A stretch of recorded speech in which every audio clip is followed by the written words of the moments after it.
आइए साथियों, आप सभी का जेके कंपटीशन सेंटर में हार्दिक स्वागत है। आज आपके लिए बहुत ही महत्वपूर्ण टॉपिक जो क्लियर किए हैं, वैदिक सभ्यता है, सिंधु घाटी सभ्यता है, और भी जो पुरातात्विक के बारे में बताया, सिक्कों के बारे में बताया, मोहरों के बारे में बताया, अभिलेखों के बारे में बताया, वेदों के बारे में बताया, उपनिषद के बारे में बताया, महाकाव्यों के बारे में बताया। उन सबसे संबंधित जो महत्वपूर्ण प्रश्न है आज उन्हें लेकर के आए हैं, ताकि 5 चैप्टर पूरे करा दिए गए हैं। ये 6ठा रिवीजन चैप्टर है जो बहुत ही महत्वपूर्ण प्रश्न है, उन्हें लेकर के आए हैं। आइए देखते हैं पहला प्रश्न। रॉबर्ट ब्रूस फुट थे कौन थे, इसके बारे में देखना है। भूगर्भ वैज्ञानिक थे, या पुरावनस्पति शास्त्री थे, या पुरातत्वविद थे, या इतिहासकार थे? तो इसका सही उत्तर है पुरातत्वविद थे। अब ये पुरातत्वविद थे, इन्होंने कब खोज की, किस किस की खोज की? अगर इस तरीके का प्रश्न आता है तो आपका उत्तर होना चाहिए कि इन्होंने जो खोज की थी वो 1863 ईस्वी में खोज की थी। अगर इस तरीके से प्रश्न पूछा जाए कि खोज कब की, तो आपका उत्तर होगा 1863 ईस्वी में। खोज कहां की, तो आपका उत्तर होगा मद्रास में। मद्रास के किस स्थान पे की, तो आपका उत्तर होगा पलवरम में।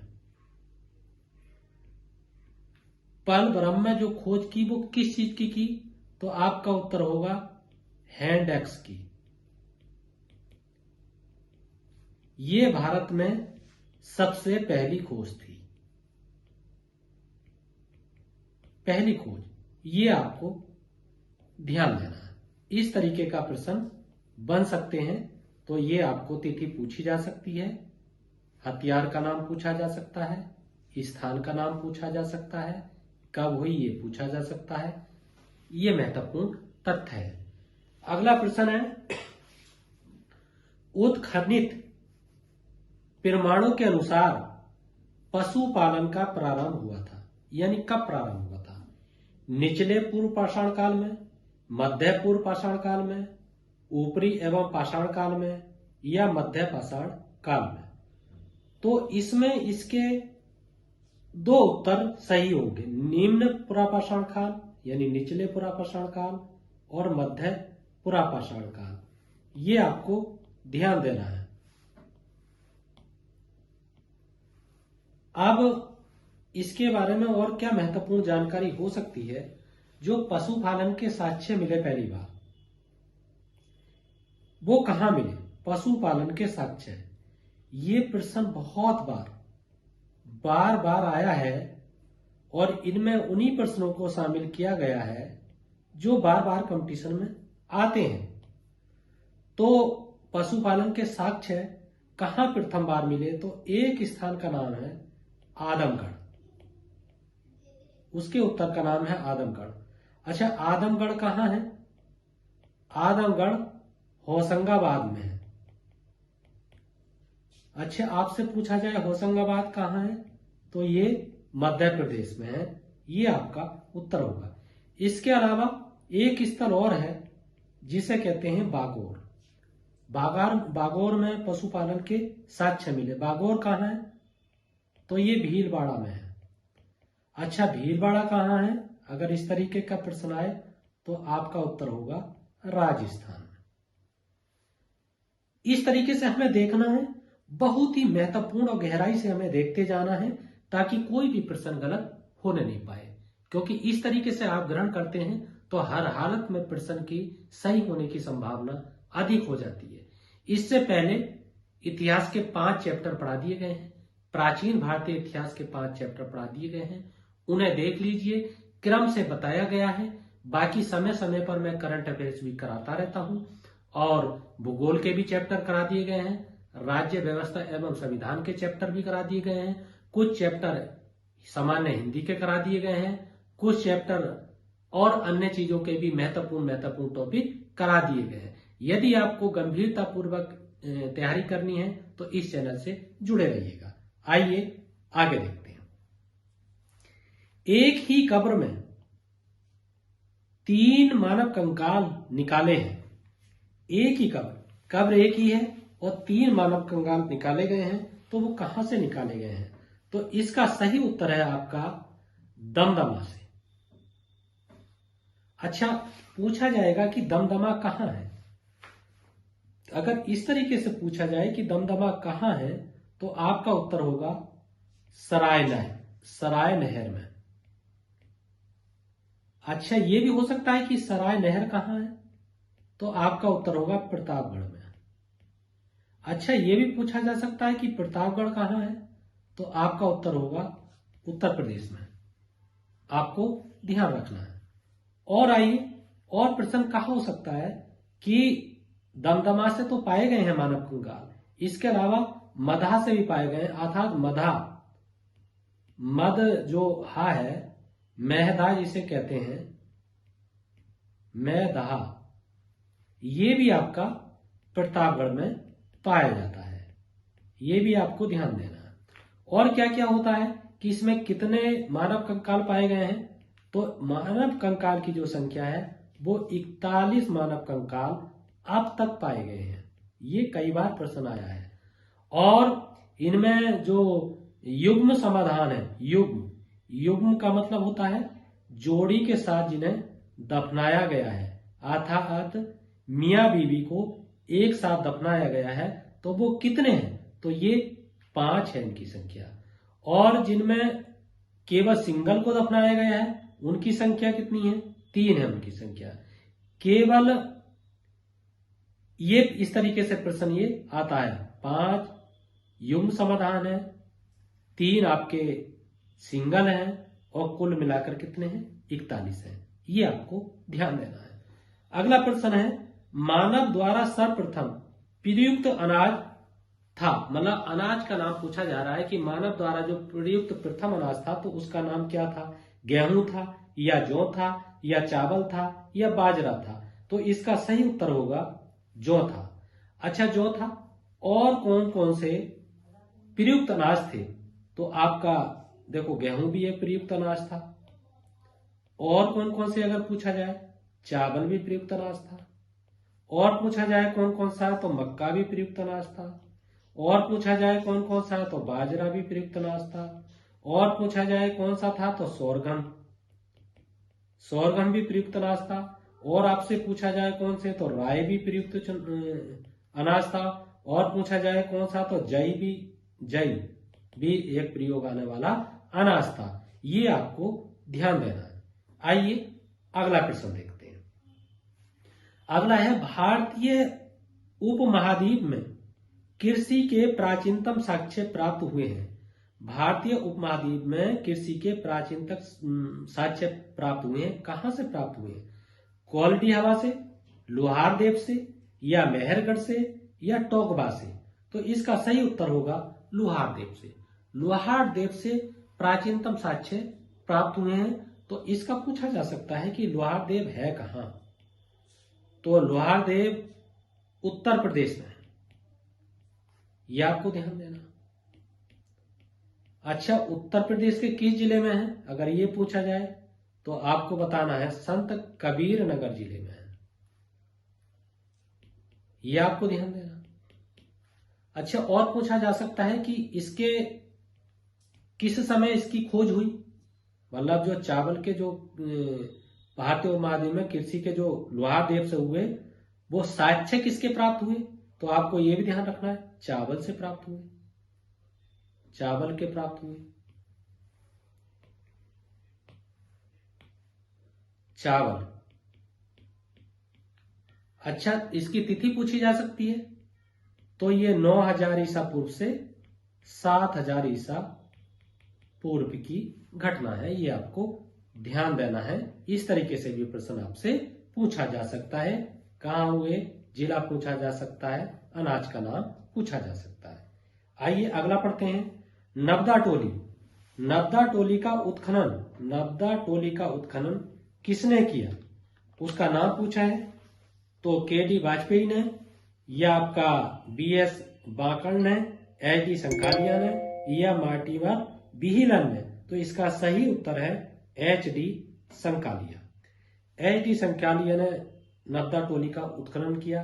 अब आ सकता है कि नर्मदा टोली कहाँ है, तो आपका उत्तर होगा मध्य प्रदेश में। इस तरीके से भी प्रश्न पूछ लिए जाते हैं कि ये मध्य प्रदेश में है। अच्छा, ये जो संकालिया है कौन थे, तो ये एक प्रोफेसर थे, ये आपको ध्यान देना। ये एक प्रोफेसर थे, ये आपको ध्यान देना। और भी इससे संबंधित प्रश्न हो सकते हैं, फिलहाल यही ध्यान पे आ रहा है। आइए आगे देखते हैं। आगे देखना है राग का टीला। राग का टीला निम्नलिखित में से किस स्थान पर, राग का टीला निम्नलिखित में से किस स्थान पर नवपाषाणी स्थल से संबंधित है। तो इसमें है बुद्धिहाल, कोल्डिहबा, संगनकल्लू या ब्रह्मगिरी। तो इसका सही उत्तर आपका है संगनकल्लू। इसका सही उत्तर संगनकल्लू है। अच्छा, संगनकल्लू कहाँ है ये पूछा जा सकता है, तो इसका ये है आपके कर्नाटक में।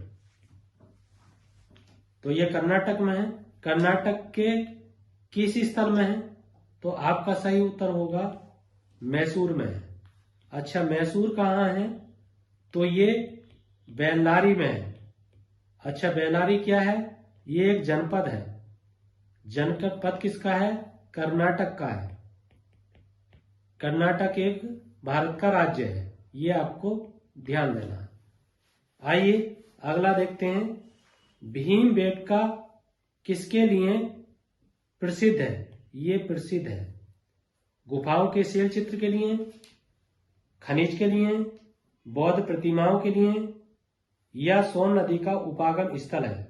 तो ये गुफाओं के शैल चित्र है। अब गुफाओं के शैल चित्र हैं, इनमें किन किन के चित्र हैं ये पूछा जा सकता है। तो सांबर पशु के चित्र हैं, सांबर पशु के चित्र हैं। और किसके चित्र हैं, हिरण के चित्र हैं, ये आपको ध्यान देना है। और लगभग ये कितने, इसमें लगभग 243 भीमबेटकाएं हैं, ये आपको ध्यान देना। आइए आगे देखते हैं। भारतीय पुरातत्व का जनक किसे कहा जाता है, John Marshall, Alexander Cunningham, Mortimer Wheeler या जेम्स प्रिसेम। तो इसका सही उत्तर है अलेक्जेंडर कनिंघम। अलेक्जेंडर कनिंघम का जो कार्यकाल या जन्म कह सकते हैं कब से, 1814 में जन्म और 1893 तक इनका कार्यकाल रहा। ये क्या थे, ये एक ब्रिटिश सेना अधिकारी थे, ब्रिटिश सेना अधिकारी थे, ये आपको ध्यान रखना है। कई एग्जाम में इस तरीके का प्रश्न बना है। और ये क्या थे, ये एक जो है पश्चिम बंगाल में ये इंजीनियर्स का भी काम इन्होंने किया था, ये भी आपको ध्यान रखना है। इन्हें ही भारतीय पुरातत्व का जनक कहा जाता है। अगला है राष्ट्रीय मानव संग्रहालय कहां पर स्थित है, गुवाहाटी में, भोपाल में, बस्तर में या चेन्नई में। तो इसका सही उत्तर है भोपाल में। अच्छा, भोपाल कहाँ है, तो इसका सही उत्तर है मध्य प्रदेश में। अच्छा, मध्य प्रदेश में है। वर्तमान में राष्ट्रीय मानव संग्रहालय का नाम परिवर्तित कर दिया गया है। तो जो नाम परिवर्तन किया गया है उस अब नाम क्या रख दिया गया है, तो इसका नाम है इंदिरा गांधी राष्ट्रीय मानव संग्रहालय। राष्ट्रीय मानव संग्रहालय इसका नाम है, ये आपको ध्यान देना है। आइए आगे देखते हैं। निम्नलिखित पशुओं में से किस एक का हड़प्पी संस्कृति में पाई मोहरों और टेराकोटा कलाकृतियों का निरूपण नहीं हुआ। मतलब नहीं के बारे में पूछ रहा है कि किसका नहीं हुआ। तो आपको नहीं वाला छांटना है। तो इसमें गाय का नहीं हुआ था, गाय का नहीं हुआ था, हाथी का भी हुआ था, गैंडा का भी हुआ था, बाघ का भी हुआ था, और एक और प्रसिद्ध है हिरण का भी हुआ था, और आपका भेड़ा का भी हुआ था। ये आपको ध्यान देना है। इन सबका चित्रण पाया जाता है, परंतु गाय का नहीं पाया जाता है। गाय का कहाँ पाया जाता है? वैदिक काल में इसका वर्णन पाया जाता है। ये आपको ध्यान देना है। आइए आगे देखते हैं। एक जीते हुए खेत की खोज की गई। मतलब कहाँ की गई? मोहनजोदड़ो में की गई, कालीबंगा में की गई, या हड़प्पा में, या लोथल में? तो कालीबंगा में की गई। ये आपको ध्यान देना है। कालीबंगा में, कालीबंगा में की। कालीबंगा कहाँ है? तो ये राजस्थान में।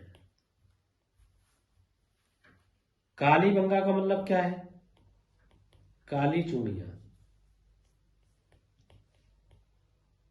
ये आपको ध्यान देना है। इस तरीके से ये है। अगला देखते हैं। विशाल स्नानागार। विशाल स्नानागार किस पुरातत्व स्थल से पाया गया? मतलब कहां से विशाल स्नानागार पाया गया? तो ये मोहनजोदड़ो से पाया गया। अच्छा, ये स्नानागार पाया गया है तो इसकी लंबाई उत्तर से दक्षिण कितनी है? ये कई बार प्रश्न आया है कि इसकी जो लंबाई है वो उत्तर से दक्षिण कितनी पाई गई है? उत्तर से दक्षिण दिशा में कितनी लंबाई है? तो इसका सही उत्तर है 55 मीटर। 55 मीटर है। उसी तरीके से पाया गया है कि इसकी पूरब से पश्चिम दिशा में इसकी कितनी लंबाई है? तो इस तरीके से पूछा जाए तो आपको 35 मीटर बता देना है। अगला है आपका सिंधु घाटी सभ्यता का कौन सा स्थल अब पाकिस्तान में है? इस समय कौन सा स्थल पाकिस्तान में है ये आपको बताना है। तो इसका सही उत्तर है ये हड़प्पा। हड़प्पा अब कहाँ है? पाकिस्तान में है। क्योंकि ये पाकिस्तान के वर्तमान में किस जिले में है? तो ये साहिवाल जिले में है। साहिवाल जिला है उसमें है। साहिवाल किसके निकट है? माउंट गोमरी एक स्थल है उसके निकट है। ये आपको किस नदी के किनारे है? रावी नदी के किनारे है। रावी नदी के तट पर स्थित है। ये आपको ध्यान देना है। कालीबंगा कहाँ है? राजस्थान में है। कालीबंगा राजस्थान में। लोथल कहाँ है? ये गुजरात में है। आलमगीर कहाँ है? उत्तर प्रदेश में है। आइए आगे देखते हैं। अगला है भारत में हड़प्पा का वृहद स्थल कौन सा है? वृहद स्थल के माने हैं सबसे बड़ा विस्तार वाला कौन सा है? राखीगढ़ी है, धौलावीरा है, या कालीबंगा है, या आपका लोथल है? तो आपका ये राखीगढ़ी है। अच्छा, राखीगढ़ी कहाँ है? तो राखीगढ़ी हरियाणा में है। हरियाणा के किस स्थल पर है? तो ये हिसार जिले में है। ये आपसे कई बार पूछा जाता है। अच्छा, इसके अलावा कौन कौन से बड़े हैं? हड़प्पा के अलावा हड़प्पा से छोटा कौन सा है? मतलब राखीगढ़ी से? तो ये ऐसे पूछा जाए तो फिर मोहनजोदड़ो है। ये आपको ध्यान देना है। मोहनजोदड़ो के अलावा आपका फिर हड़प्पा आता है। हड़प्पा है। हड़प्पा के अलावा आपका गनबेरी वाला आता है। ये आपको ध्यान देना है। अगला है सिंधु घाटी के लोग विश्वास करते थे। किस में विश्वास करते थे? आत्मा और ब्रह्मा में विश्वास करते थे, या यज्ञ प्रणाली में विश्वास करते थे, या कर्म कांड में विश्वास करते थे, या मात्र शक्ति में विश्वास करते थे? तो इसका सही उत्तर है मात्र शक्ति में विश्वास करते थे। इस बात का प्रमाण किस चीज से मिलता है? इस बात का जो प्रमाण मिलता है वो मुद्राओं से मिलता है। मुद्राओं से मिलता है। और किससे मिलता है? जो मृण मूर्तियां हैं उनसे मिलता है। जिन्हें मिट्टी की मूर्तियां कहते हैं, उनसे मिलता है। तो ये आपको ध्यान देना है। इसका मतलब मार शक्ति का मतलब है नारी शक्ति, नारी शक्ति इसका अभिप्राय है। तो साथियों, यदि आपको ये वीडियो पसंद आई है, ये चैनल आपको, इस चैनल को अगर पसंद आई है तो सब्सक्राइब कीजिए, लाइक कीजिए, शेयर कीजिए, कमेंट कीजिए और फीडबैक जरूर दीजिए। इसी के साथ आपका बहुत बहुत हार्दिक धन्यवाद।